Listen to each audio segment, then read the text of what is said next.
Bloodbath. Ito ay metaphorical na ginamit ni Vice President Sara Duterte pertaining to her upcoming impeachment.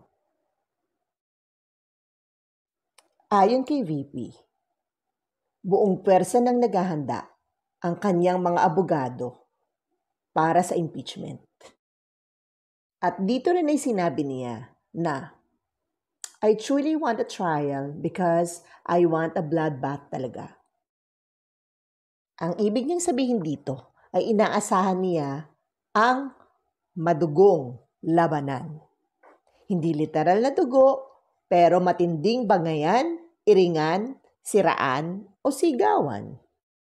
Ine-expect niya na magiging madugo at magulo ang labanan na ito sa Kongreso. Bloodbath, according to Ms. Laila De Lima. And I quote, "In an impeachment trial, the only one who is on trial is the person impeached. So, there can be no bloodbath." Dito ay ginamit din niya ang ibig sabihin ng bloodbath metaphorically. Sinabi pa niya, if any blood is spilled, it can only be that of the person impeached, not the prosecutors, not the senators, judges, not the administrations, not the peoples. Ang ibig niya sabihin dito, iisang opisyal lang ang iimbestigahan. Si VP Sara ang uusisain, papanagutin sa investigasyon na to. Siya at ang kanyang mga abogado ang dapat magpaliwanag at magharap ng mga ebidensya upang ipagtanggol si VP Sara. And ito pa rin ang sinabi ni Laila De Lima, and I quote, "Diyan naman sila magaling eh. Braggadocio, mindless arrogance, toxic rhetoric, violence." To stress, an impeachment trial is not a show of brute force, but a sacrosanct constitutional process of accountability. No room for chaos, drama, and theatrics that Sara asked her defense team to orchestrate. Contempt ang naghihintay sa kanila if they even dare to. Para kay De Lima, ang bloodbath ay manggagaling lang sa isang kampo. At yon ang madugong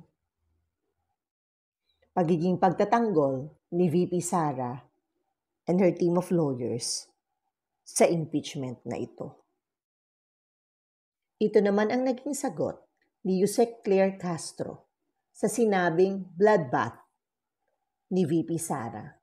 And I quote, "Medyo may pagkabayolente ang tugon ng ating Vice Presidente. We hope it's just a figure of speech." Una, yung pagkabayolenteng tugon. Ano ba yung bayolente? Maihalin tulad ito sa salitang marahas. Isang marahas na sagot o reaksyon. Ibig sabihin, pwedeng gumamit ng pagbabanta, karahasan, pananakot o matinding galit bilang paraan ng pagresolba o pagdepensa sa impeachment case na ito.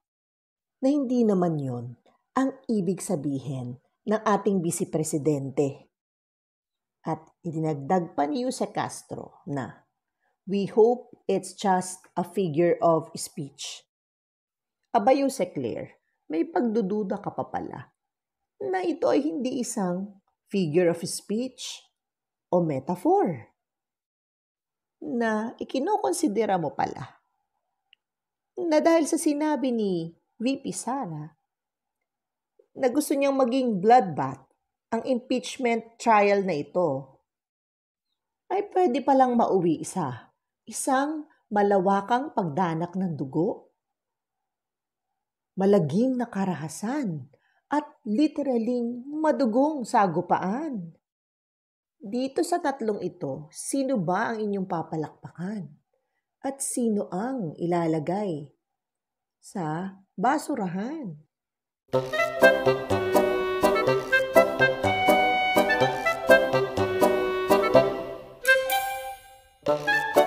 Samahan niyo akong mag-troll. The Archie Show. Wish you. The Archie Show. Wish you. The Archie Show. Wish you. The Archie Show. Wish you.